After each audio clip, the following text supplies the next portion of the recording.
আমি মন্ত্রণালয়ে বলেছি এবং আমি সরাসরি বলি, উপদেষ্টাকে বলেছি যে আমি যদি এটা না পাই আল বি ভেরি হার্ট। আমি ব্যক্তিগতভাবে দেখেছি যে অনেক ঘটনা যেগুলো আমার জানা উচিত সেগুলো আমি জানি না।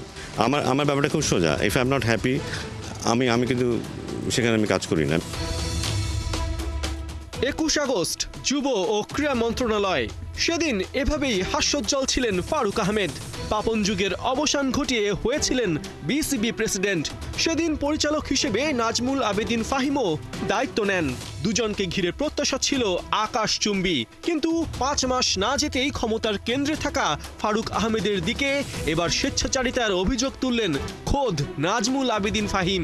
অন্তত আমি বলতে পারি আমার যতটুকু অবদান রাখার সুযোগ ছিল ততটুকু ডেফিনেটলি আমি রাখতে পারিনি, কারণ আমার অনেক আরও ইনপুট দেওয়ার সুযোগ ছিল।